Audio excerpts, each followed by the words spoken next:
time to put down your rod and pick up your headphones. Join JC and Andy from Ebb Tide Tackle for The Outflow, the podcast talking all things lure fishing with hardcore fishers from all over the world. All right, guys, cod opening is fast approaching, and hopefully we will all be allowed to get out and about and have a fish. So we've got a special episode for you. We have our third live recording segment from our Ultimate Murray Cod Workshop. So we've got Kish Christian Georgopoulos from Bait Religion, Steve Vidler, fisheries scientist and aquaculture guru, and along with Thomas Pinter joining us on the panel. So you'll hear from all those guys along with John Cahill and myself. We'll break down Mulwala and the Murray River. We talk to Thomas and Kish in detail about both those venues. They have both spent a lot of time up there. So everything from breaking down how to approach the waterways, using technology like your sounder to its best benefit, the best lures for these areas and approaches, and also handy techniques, things like netting big cod in fast-flowing water. So sit down, listen in. Hope you enjoy it. Mulwala. Thomas, break down the lake for us. Very shallow, obviously. Very shallow. Probably average, 2 metres and maybe 3 metres and under, with the odd deeper channel running through it. Deeper channels being like 6, sort of up to about 10 metres. Definitely fishing this place. I love fishing that. Probably anywhere from 3 to sort of 6 foot of water. Going in as a social fish, say a mate on board or whatever fishing, I'll generally fish pretty quick. Tree to tree, hop, lay down to lay down. Don't disregard any water. Seriously, a metre of water, I've pulled a fish over 120 and it was in no more than 3 foot of water. And again, it was shallow, a big tree, but no more than about 20 metres away, there was a deep channel. So there's like cruising along with the boat, pulling up to the rough area, I'm already eyeing off trees that I can see in the distance, and using my charted waters mapping, I can actually pick out trees and sort of plan a bit of a timeline or a bit of a schedule. I'm going to go, you can almost draw a line like dot to dot from tree to tree to cover. So I don't watch the side scan too much, only when I'm positioning the boat. That helps. But apart from that, definitely fishing trees that are like forked, or they've got one of the limbs that have snapped off. Some of the trees you would see that like literally looks like it's you're only seeing a metre or two of tree base out of the water and it's been snapped, but there's a good chance that tree is still laying down in the water, obviously below it. So that's where another side imaging comes into it. So you can sort of again position the boat and bring the lure past the snag, not only what you can see but what you can't see below the water. And it's, again, electronics plays a massive part in mapping. Mapping, the key word. So charted waters as I reckon completely revolutionised. It's amazing. It's they do a bunch of different waterways like Eildon, Copeton. It's all mapped, but not like this, because Mulwala's shallow and they drain it. You get this satellite imagery that is, there it is. You're looking at the lake bed. Represented now in a map with contours on it, and they go to the extent of actually marking with an X the better laydowns. It's a fairly exceptional tool. Kish, your take on fishing Mull? I don't spend a lot of time there, but in terms of pretty similar to Tom, I'd say just don't underestimate shallow water. Really, I reckon that's the key message there. A lot of guys try and troll the deep channels, which is good. There's fish in there, no doubt. But stay shallow and have fun. Throw glide baits. Start getting quite fancy and start throwing some of the harder swim baits to throw in other systems. If you're going to throw some of these harder swim baits, Mulwala's the place to throw them. So it's a good place to muck around and have fun with some different style baits. Steve? Yep, I love the place. I think it's great. The shallow water fishing. It needs probably a little bit more structure in it. That's the only thing. It's good to boat when you run into all the logs, but it's that early morning stuff in the real shallows. Whether I don't know, it's like catching flathead in shallows. I think they've got nowhere to go, so they go really hard. I just think they are a bit fitter and they fight better, and then they go all right in there. And any simple little stump, just chuck a lure, just throw a spinnerbait at it. Yeah, I'm pretty much the same. I like to work the laydowns through. Similar approach to Thomas, but what I'll also look for, my starting positions generally always in relation to the main river channel. Flow. Mulwala, a mate who lives up there, said to me, if I can show you one thing on Mulwala, find flow. You find water flow, you'll find bait. If there's bait, even if it's shrimp an inch long, hanging around a tree stump or a snag or something, there'll be fish there. Just got to find one that's going to eat. So that's generally one thing always look for on Mulwala, as well as everything the guys have already said, is water flow, movement. Even if it's a wind lane, you know, for anyone that's grown up trout fishing, look for wind lanes. That's going to condense and concentrate food, foam line on the surface. There's going to be other stuff with it. The whole food chain, away it goes. There's absolutely no doubt that just like in Eildon, the fish move significantly in Mull.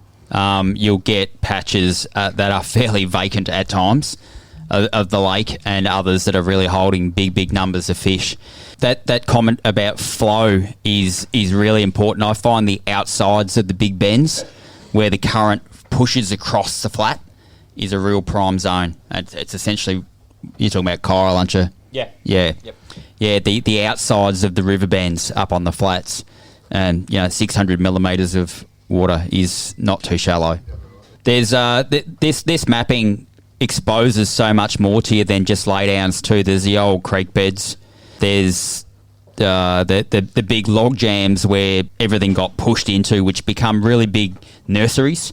They don't tend to seem to hold big fish, but they hold numbers of fish in those kind of really shallow log jams in different areas around DC and Kiffins. But no, she's an amazing place, and it will be great to get back there soon.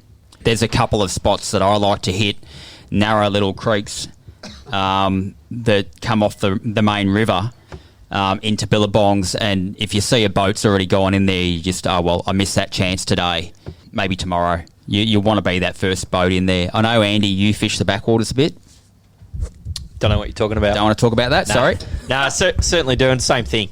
If you can get in a backwater and be the first in there, generally, which means, get up early, get in there, sort of sacrifices your prop sometimes. It's banging through logs, but that's fishing my whaler. But, knowing the water and getting into those tight areas, if you can get in there and be the first guy.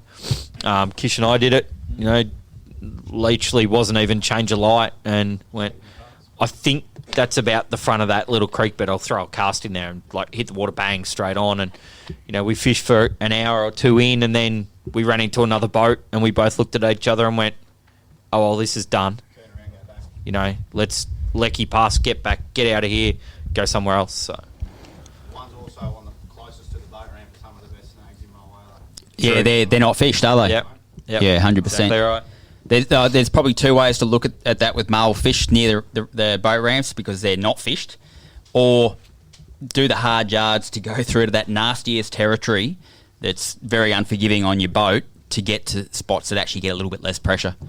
It's they see a lot of lures in Mull. They see a lot of lures. Question there? Question is, does Mulwala hold the same class and numbers of big fish as Eildon do? I don't think so. It's got some crackers in it, we know that. The sheer volume of fish that have gone into Eildon and that class of fish that are coming up through the 80, 90, up to a metre now in Eildon is vast. It's a massive number. That, not coming from a science perspective here, but we're intersecting with every second fish probably in nudging the 90s. Every second fish we're catching in Eildon now. That doesn't happen in Mulwala. You catch a lot of 45s, 50s, 70s, and then big fish, but we're intersecting with that quality fish all the time. That's my view anyway. Yeah, I'd agree with it. I think sometimes, obviously it's a bit colder and it's a lot harder to catch fish there sometimes in Eildon, but just a little side note, we used to collect brood fish. We have to use our fish have to come from the wild. We used to get the brood fish from Mulwala and had a lot of trouble breeding from them because they were so young at a big size, they weren't mature yet. And now Eildon's overtaken that. So the condition factor of the cod in Eildon, some of those cod that are in that sort of 60-plus range are only 3 years old. When you think of those things that live 40 or 50 years, like we're getting goldens, the best golden I've got out there now is just tipped over that 20-pound mark, and they've come on again this week and really gone nuts. So the goldens are the average this week. Talking to the fishers in the same office as it, they're the fish they saw this week were 12 to 18 pound. So where that's going to stop and where the cod's going to stop, you think about the age of these fish. They're less than 10 years old and they're a metre. We weighed one, not often weigh a fish, but 92 centimetres was 19 kilo. So they're bloody heavy fish, and they're young. Virtually the bone structure struggling to keep up with the size of them, and they're pretty lethargic. They don't move around a lot aggressively. Yeah. Yep, there's no reason for them to not live 50 years. So what size they're going to be, it's bloody scary. Me and John always have this chat. I think Ilden have the best conditioned Murray cod in Australia. I reckon I've fished Copeton, I've fished Blowering, I've fished Burringer, and I just can't find better conditioned cod than that comes out of Ilden. And like Steve said, they just grow tremendously quick. Cod to 30 pound. Yeah, big. That's heavy. Like that cod we got, Goggles, we were amazed by its eyes. It was like its eyeballs were growing quicker than its, hey, we'd never seen something like it. Yes, but it's comparing Lake Moala fish to Ilden. Lake Moala fish, not deconditioned, but nowhere near as good condition. I don't mean to be disrespectful, but you look at Mulwala meteries sometimes and you go, really? They look like a darling fish sometimes. Yeah. Yeah. They're probably twice as old, Yeah, they are. very old fish. And they're all natural spawn, aren't they, Steve? Yeah. Yeah, some fish go into there from New South, but not a lot. Not a lot, no. Was there a question there? I thought I saw a hand up. I haven't fished it. The question was, what do you think of Lake Hume? I see some good goldens coming out. I've done a couple seasons up there, up more towards the river arm, the top half, pretty much where the upper Murray feeds into the lake. Done very well there, and also pretty much where it starts to clear up, where those first sets of rapids are. It's actually some of the biggest. I haven't seen one in a fish tank or anything bigger, but we've encountered multiple trout called well over the 90 centimetre mark in that stretch of water there. Both. Even willow trees. It should be better than it is. The amount of fish that go in there, like goldens go really good at times, but we put a bloody lot of fish in there. It's almost at the stage now where I can't remember who asked before about doing the follow up research. That's one of the ones like that we did work with Nagambi. Nagambi's really come on. It's another little sneaky one that's going really well. It took a long time to come to fruition, but I think if you need to do some research work, Hume, there needs to be an answer there. A lot of fish go in there for not a lot of return, and we don't want to waste. Like people paying for fishing licenses pay us. That's where the fish come from. We don't want to waste them, so we need to work that out. It should be much better than it is. Yeah, good. We were saying this about Ilden a couple of years ago. That's like there should be more fish encountered for what's gone in here. We were saying that not that long ago, weren't we? The only theory we had was there's not enough fish in here. Yeah, and I kept getting on to Anthony Forster and go, put more in. Yeah. Anyway, any more on Mull? Or we'll move on to the Murray. All good. We're over to you, Kish. When we talk the Murray, we're talking 100 k's upstream or downstream of Yarrawonga. We can't do the whole Murray. It's too bloody long and too vast, and we'll be here till 2 a.m. So, Kish, over to you, mate. Thanks, mate. The Murray itself, I fish anywhere from Yarrawonga Wall all the way up to Echuca. So let's just keep it in that area. Are certain areas better than others? Certain areas definitely hold different types of structures compared to others. So in particular, you go through Barmer Narrows, you're going to have less standing timber, less bigger laydowns compared to, say, more up towards the wall.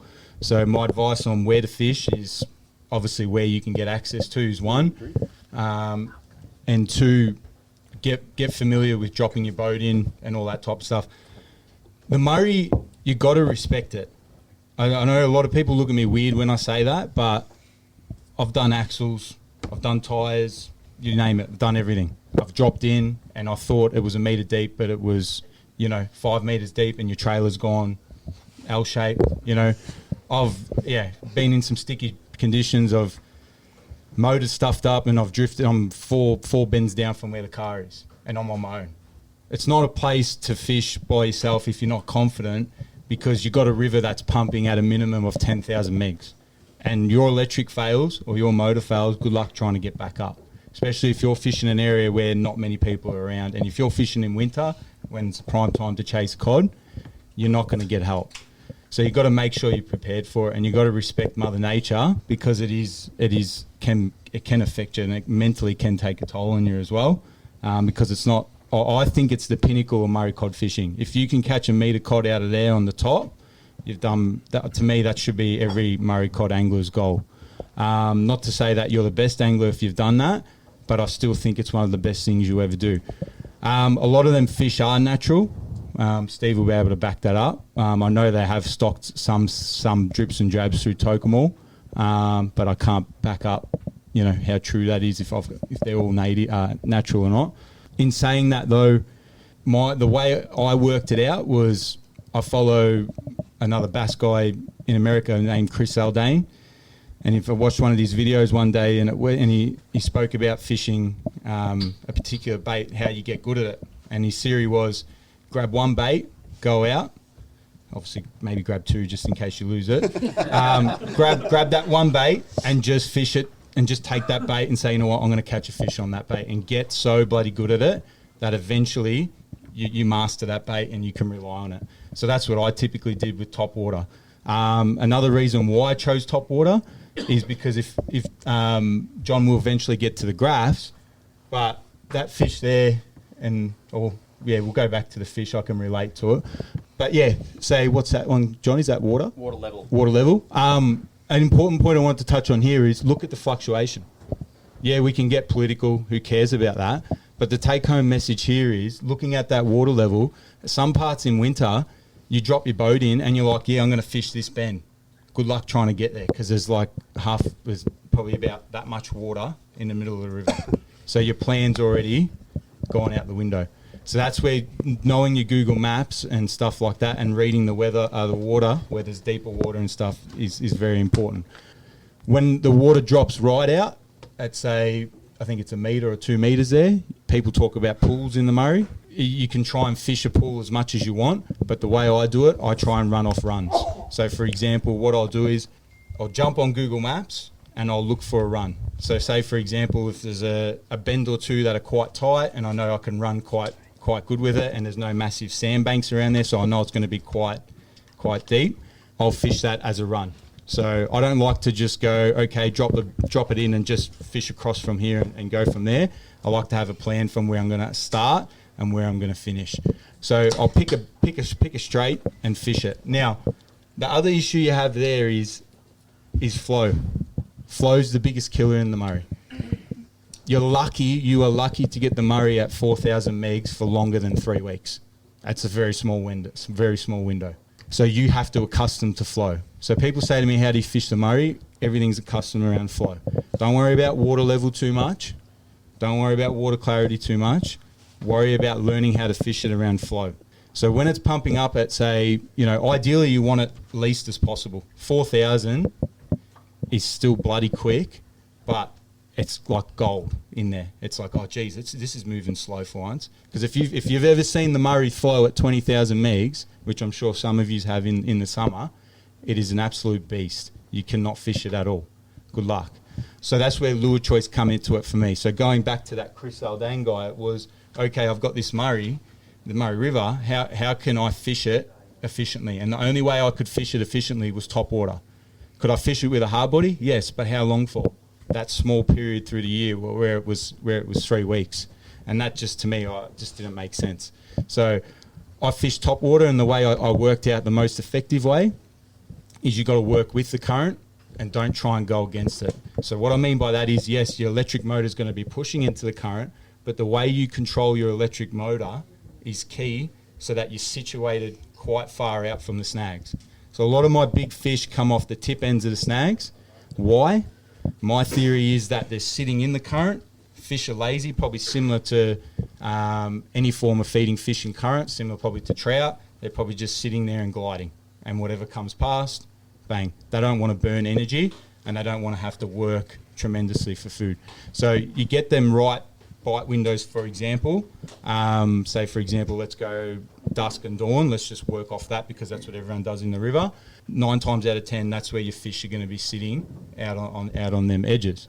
I'll take a few questions. I know a few have come up. Yeah. Would you say that the fish in the Murray fight harder than, say, fish in England? Yes, definitely. John had a photo up there before as a metre 15 that I got at, again, pretty mid-morning, 9:30. That one there. That, you can tell, look how that's quite bright out there. That fought me in the middle of the river, had to actually pull the electric up, and not exaggerating here, but this cod was that smart that it worked downstream, and I was walking like I was in the boat fighting this fish downstream. It fought me probably about a bend around. So we were in about a metre of water, and it was that clear. I could see it trying to rubble the top water lure in the sand and trying to get rid of it. But I couldn't net it because I was only in a metre of water. If I tried to net that fish, good luck, and try and net it when you're going downstream, and you're going downstream with it. So you got 4,000 plus megs of water dragging. You needed a good net man that day, mate. I did. 4,000 megs of water pushing you down, and you got a Murray cod over a metre 10 pulling you down as well. So you're on your own too, don't forget. So try and net that fish. It's pretty hard. So how do I do it? Try and ledge him up against the bank. That's all you can do is tighten up your drag, and you've got to try and drag it out, and eventually it will tire out. That's the best way to do it. So to answer your question, yes, they do fight a lot harder. Yep. Casting at snags Yep. that were in the current, would you cast above the snag? Yep. Or let it come down across the snag? Good question. Cast behind the snag? So my point before where I was talking about I sit out from the snags, it's quite hard. I'd have to show you guys and draw it. But say you got all your snags coming out, I'm not sitting tight. That's not what I do. Why? Again, because I find a lot of the fish sit out on the snag and they're not sitting tight in. When would they sit tight in? Maybe when that sun comes up, maybe middle of the day when they want to go a little bit deeper and get more protection, traffic, etc. But I find when they're moving and they want to feed, they're sitting out on the tips of it. So if you've got an out, spot on. So what I'm doing is casting out in front, and then I'm timing it. So I'm not putting that paddler. I'm using a paddler all the time. I'm not absolutely drawing it that fast that it's going. It's only going, but the current's helping it push it into that strike zone. So that strike zone is exactly where you mentioned, out the front of that snag where it's the highest current. And you try and keep your lure in that area for as Spot long on. as possible. Yes. So I'm not stopping it completely because they don't like. I know a lot of guys that will dead bait it and just not move it. It works, but I find they want to get it when it's just moving through. What's that, John? Up there. Water temp. Water temp. Water temp. Do I follow it? Not really. I think in the Murray, you're not talking like Steve was mentioning. You got way less water. So it's probably the last things I'm worried about. Why? I just find that that's probably the least thing that's going to stop you from chasing a Murray cod in the Murray. But what I do pay attention to with that is obviously look at the massive temperature drop again. So these fish, they're tough bloody fish in the Murray. They get put through every single bit of hell. Like Lake Eildon, think of it as your spoilt fish. The Murray, they're like your hard going, hustling type fish. They've been through the ringer. They've done everything. Drought, shitty flow, shitty water clarity. The odd carp might come by, you know. They're really hard, you know. They do it hard. So yeah, water temp. Not a massive fan. I don't really follow it. Don't get caught up on it. That's what I'm trying to say. Yep. Okay. Okay. You just touched on something. A carp might come across it. Yep. Okay. Cod eat carp. Yes. Yep. This virus that they're putting out for the carp, is that going to affect the cod if the cod eats it? Good question, Steve. No, Steve. Certainly not my area, but I've been to a lot of workshops and a lot of the research appraisals. They've done a lot of testing, and it cannot cross over. It can't even cross over into some of the other carp species. It's set for one thing. The big fear when you play with these sort of things, and we play God and we try and do the right thing and introduce cane toads and stuff, is that it can mutate and do all sorts of things. I'm personally really scared of it, and not so much for that, but just for, in some places, the sheer mess that'll leave behind. But again, it's not my area of field. I breed the fish. I don't know that much about it, but I've sat in on a lot of it, and it would be another whole workshop if we get into it. It's a scary realm, yep. Questions for Kish on the Murray? Or actually, Thomas, you fished the Murray a fair bit too. Like, have you got a perspective on that? Yeah, like I grew up, I had a swim in the Murray, so like camping like every year. Like I do my fair share, especially up around that I do a lot. I used to up until very recently. Do a lot around Swan Hill, Renmark, Redcliffe, Wentworth, even fishing the Darling River. I used to do a lot. Yeah, like definitely. Kish has pretty much hit the nail on the head with everything that I've encountered myself. He's pretty much, especially massive thing was like, how many times have you had fish come and not until like meters from the rod tip you've had the fish finally show itself a turn or had a quick snap or a boofed it, like right on where the fast water is, where everyone's like literally positioning the boat on the tips of the trees, casting at the base, keep trying to cast at the base, but really your boat's parked on top of the prime water. Like the fish are probably sitting underneath your boat. And same thing like casting at the tips of the trees, willow trees.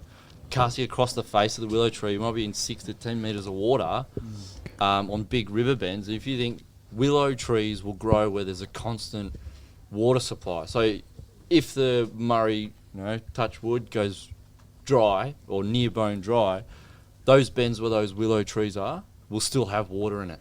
There will still be water visible. It might be a metre or two deep, but there's always a water table there. That's why a lot of the farmer irrigation pumps, they're sitting on those bends where those willow trees are because they've always got water supply. So that generally, like especially if you're racing down the river and you see that, that's generally a very good indication that there is deeper water or deeper section, deeper bend. Generally, obviously, you can sort of interpret it with current being slower or faster from that. But yeah, definitely casting across the face of the willow trees.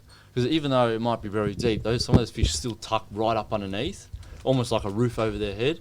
Obviously, if you can try and pin a gap through the willow tree, but definitely pulling it through the face of it is like definitely another bit of structure I've found to really hit hard. Kish, I want to ask you a question, mate. So, bit of a revelation there. So many people be focused on the big timber, the root balls, that the big gear right near the bank. You're finding so many fish off the tips. Yep. So your boat's positioned pretty much mid-river. Yeah. You're fishing surface. Is there really any other lure you could throw and not be constantly in trouble and do what you do and target those fish out in the tips? Yeah, definitely. Yeah, you can throw spinnerbaits and it wouldn't hurt the pocket too much. Yeah, to be honest, I've had really good success with the Megabass Big M 4.0. You got to fish it in a bit closer though, don't you? Yeah, you do. But typically speaking, what I like about that lure is it's got quite a small bib on it. So it doesn't typically it runs really good with flow, I've found. Whereas a traditional hard body with flow gets a little bit wobbly and doesn't run as well. The profile and the shape of a Big M goes really, really well. Another lure that works very well is the Garuda. Garuda can be fished quite similar to that top water bait, where you can control it where it sits on top, or you can actually just give it that little bit harder work and get it under that foot or 2 feet. I remember John's fished that with me a little bit in that river system, and he's had a few good whacks as well. So that's another good bait. That wake bait scenario where John was talking about, wake baits are very good because you can fish it in any form of the water column. So that's a very good option as well. So Kish, whether it's surface or those other options, are you fishing upriver, cross river, downriver? How you working them? So typically fishing. So you got definitely not fishing upriver, fishing downriver. Yeah, controlling it to the point where your electric motor's just guiding you, to the point where it's literally not working overdrive and you're just controlling it so that it's guiding you back. Another trick that's taken me a lot of time to learn as well is netting the fish solo. So what you typically do is, again, work with the river. So a lot of people I've fished with in the Murray, and they catch a fish and they're freaking out and they're trying to net it and it's diving down and it's going against the current. What you do is literally just fight the fish until it's not willing to go anymore. It's got no go in it. And all you do is switch your electric off, have the net in the water, and let the big fat slob just slide in there. That's all you do. It doesn't take. It's honestly the easiest thing. I take so many people out there and they're trying to net it when you're going against current. It's not going to work. Use the current, but let it be your friend, and it goes in 10 times easier. Got a question at the back. I'll grab the one in the front. Wondering how many pound electric you're using, because in the Bower, there's no way I'd hold the stream with a 55. Yeah, you're right. I've never fished up there, but I've heard it's, pretty, I get away with, I think it's 55 pound. Yeah, but the one thing to, Kish doesn't spot lock. I don't spot lock. He moves backwards with the current. Yeah. So what I'm doing is drift, spot on, but I'm not drifting like, that's why, again, Google Maps, and I pick my drift so it's extremely slow, straight. Yeah, and another thing too to quickly touch on, you can use this gear. The old traditional methods of 6 foot rods, or 6'6", whatever you want to call it, great rods. There's no reason why you can't use a swim bait rod to get that lure out there. Because remember, we're not fishing tied in structure. We're presenting a bait that's in a vulnerable area at the tip of the snag. That's a vulnerable area for any form of duck, any form of bird, moth to get absolutely smashed. That's what you got to keep in your mind. You're not putting a bait hard up against a log, which, don't get me wrong, there is fish there, but you're fishing it completely different. Yeah.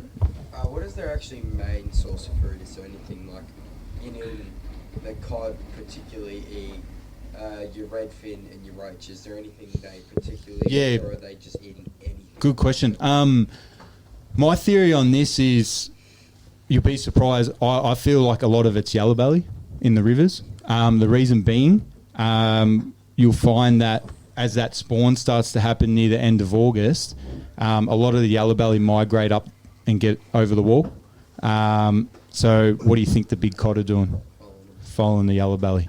So not to say they don't eat carp, but there's still plenty of carp in the Murray, but I still think a lot of their food source probably comes from yellow belly. No doubt some crayfish in there too, but I still think their main primary source is, not hard to say one fish, but you got to remember too, these fish are starving in a way that there's not always, it's a river, it's only going one way. So yellow belly and bony brim for 10,000 years. Exactly right. Yeah, I find bony brim, I haven't seen a lot of it. I will say last time we fished it, remember we picked up on some of it.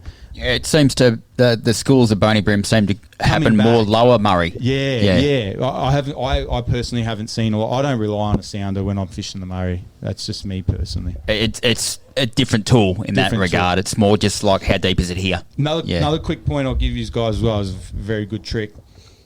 After a big storm, typically a lot of people say, the fishing switched off. I agree.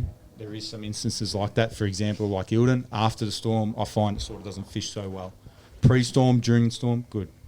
The Murray, after you've had the storm, a lot of debris in the water. So what happens then is I find a lot of cod try to come up and feed off that debris. And the perfect example was that photo John had up before, of that photo you took of me, John. I got on that one there. That was, we camped that night. Wasn't blowing a gale, but it was pretty rough. And when we got up and that morning and started fishing a certain stretch that I liked, we heard 3 boofs down that stretch, and it was dirty. Like, even John was like, "Oh, you sure about this, man?" I'm like, consistent. He dropped one on the Garuda, I reckon, 5 minutes before I banged that one on top. And that would have been sitting in what, John? 2 foot of water up the top? Yeah, it was a shallow bank. And it's probably one of the best top water hits we'd ever seen. Oh, it's spectacular. Yeah. And it was an unremarkable piece of bank. Actually, I went back to it when the water come down. Is there something the winter, there? It was just a bunch of twigs. So to me, it was like a lot of this debris was getting pushed up and caught onto these twigs. Because even John was like, "Why did you cast there for?" Like, as in, I wouldn't even, it just looked weird. I was like, "I'll put a cast in there." Going back to casts as well, my biggest fish off top in the Murray is a metre 22. That came off a snag which I showed John. A lot of people would never cast that.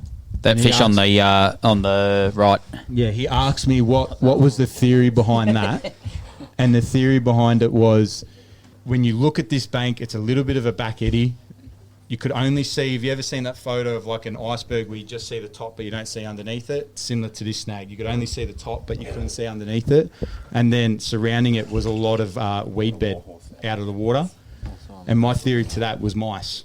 So if you've camped on the Murray, what I suggest you do is throw bread and stuff out overnight and you'll see a lot of mice congregate. Yeah, there are a lot of mice there, but you just don't see them because they're all hidden and they come out at night. So what was happening, my theory was this cod, or why I casted there, was because it was more of a platform for mice and so forth to be coming and travelling out of. And long and behold, the metre 22, and that was 10:30 in the morning. That fish there was caught on a Cardiffara Joe the Rat, and you might pick that lure up tonight and have a look at the back treble and go, geez, that's really fine and that's quite a weak treble. That's the treble that held in that fish's mouth. So it just shows you sometimes it's good to have a bit of both. Not always the strongest trebles, but sometimes have a bit of a finer gauge treble. One little point on that, and that rain events and the flow, there's a massive difference in any irrigated or any regulated river like the Goulburn and the Murray between natural rainwater and irrigation water. The natural rainwater will turn fish on to no end and they'll go berserk, whereas an irrigation flush will shut them down. It's just completely different temperature-wise, and even the smell and the makeup of the water is so different. There's just a little point. Well, irrigation water's probably going to be a cold flush, isn't it? Yep. Yeah, John asked me about this morning, was the temperature. Well, I was saying I don't got a lot of temperature, but in saying that, like John said to me, he goes, do you find you get a shutdown flush from that cold water coming through? Yeah, you could say that as well, but then again, the way I look at it, that cold flush that's pushing through, what's that done to your flow? It's probably increased it. So then again, your fishery becomes harder. That's where I'm trying to get at. Flow is king. So if your flow is good and you think you can fish it, what is ideal flow? The lowest possible. But typically speaking, I wouldn't want to fish any higher than 10,000. It just becomes too hard. Way too hard. Kish, did you want to say something about that snag photo? Yeah. So to the young guy in the middle there asking me where I would cast, yeah? So typically speaking, that would be a lot quicker in the Murray, that water. It looks quite quick now, but it would be a lot quicker. So I would be casting literally probably, so the right-hand side of this snag, the base of it, probably another half a metre to the right of it, because eventually that flow's working it all the way across. Whereas if I was to cast at the tip right there as the lure landed, that's going to move past the strike zone way too quick. So it's a big fan cast. You're trying to put it past the tips in the right spot. I want that fish to go, oh, what is that? And then bang. Not lands on its head and it's, that's gone. I'm not even going to touch that. I'm not going to work my ass off to go through current and chase that. It's just too hard. We've got stretches along the Murray we won't fish unless the water is raging through it. Yep. There'll be no fish there unless that is the reason. Yep. Why are they following the amount of water coming out, Mhm. the oxygen in the water, or the bait fish? What is the reason that you think that they're there for that reason? Steve's he knows the science. There's a lot of fact. Obviously, there's more aeration in the faster flowing water, more agitated water. But I worked for 20 years or 30 years ago with pro fishermen and catching our broodfish. I'd go and work with them, and they'd run their nets or back on when their days of bank lines and stuff.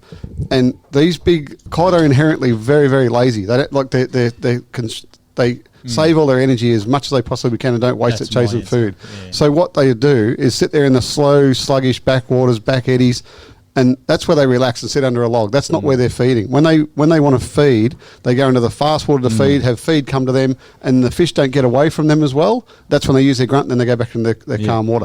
If they chase something in that faster water as it's trying to get through, it doesn't get away as quick. The resistance, and they use their power, bang, then go back to their calm water. And with that satellite tag we were talking about before, the ones in the river, they virtually do that. There's fish that sit like 23 hours of the day under a log. They'll go out for an hour at night or just before the sun comes out and go bang in the fast water and then go back. That's their feed. Yeah, they'll go to the high current area to feed and go to the slow water to relax. Yeah. And just quickly too, back on the gear side of things, make sure you're throwing a good quality. And why I say that is, like, if you look at the Cardifaras, it's quite thick plastic. I've got actual GoPro footage of landing or hooking up to easily, to me it seemed like a 1.10 metre plus fish, And what's happened is it's taken the lure. And your big fish, your metre 10 fish, they're not like a big poof. They're just very quick and go back down. Them guys literally get the paddler and they will chomp it. And literally, I've had it come back and I've loaded it and I'm like, yeah, I'm on. And I've hooked for easily 10 seconds and then bang. And what it is they're not pinned. It's the actual paddler getting jammed in the mouth. They snap the bib and it comes back to you with a broken bib. It come back to me and I've gone to cast it again and the bib's flown off. These guys have jaw pressure. They will snap bibs. And that's half the reason why Aaron from Cuttafara has a good quality bib on it, because he knows that's happened before. So make sure when you are fishing a surface paddler that when they try and crunch down on that bib, they're not going to crunch it and hopefully that hook get jammed in there. That's all. Yep. Yeah, before you were saying you had a rough night with John. In the morning you heard the boofs. Yep. Did you try and pinpoint and target the boofs? Yeah, for sure. You go downstream chasing a boof and then they start boofing up. Yeah, happens all the time, mate. Happens all the time. Yeah, look, I think boofs are just a good indicator that they're active and they're feeding off the top. I wouldn't necessarily say, yeah, go absolutely pepper that point. Going back to this too, river fish, one thing I want you guys to also take away today is you've got to have the most respect for them in a sense of after you've fought that fish, you've got to let it sit in the net. I keep my fish in the net for at least a couple of minutes to revive because these guys fatigue so much more quicker than what they do in, say, an impoundment. And the chances of them dying, I personally think, could probably be a little bit higher than, say, an impoundment fish because they are fighting a lot more factors and their food source is not as common as what it would be and they're older fish, like Steve said. So, yeah. Do the big cod in the river sort of act like trout in a way that they'll just sit there and let the food come over them and then they'll just come up, grab it, and then go sit back in their spot? It goes back to what Steve just said before. They are a very lazy fish. We think, lazy. Think 10 times lazier. They don't want to do much work. They want the easiest feed possible. And if that means sitting in current, waiting for feed to come across, I've eaten, and now I'm going to go to bed and just sit there and do nothing. Will they be picky in a way that they won't take it if it's here or here, but it'll be like overhead? For sure, yeah. They can be very picky. I've had instances where if it doesn't hit that particular area or it doesn't come across the snag as they want it, they're very fussy. Very fussy. If it's not natural. Yeah. And clarity, I know you guys are probably worrying about clarity. What I tend to do is, at least, it's hard on this type of rod, but traditional 6-foot rod, 4 guides. If you can stick your rod in and see 4 guides, that's typically really good. If you can see then half of it, then you're in with a chance. If you can't see your guides at all, you just got to understand the fact that it's probably going to be a little bit harder for that fish, or you might have to change up your the way you retrieve that lure. Maybe a little bit more harder to get that sound going, because you got to remember, like Steve said too, they do hunt at night, so their vision has to be at least pretty good to find it. But again, if you've seen the Murray at its worst, it's pretty bad. It can be pretty brown. Thank you for listening to The Outflow by Ebb Tide Tackle. Subscribe to the podcast to listen to other episodes and stay up to date with new releases. And don't forget to rate and review.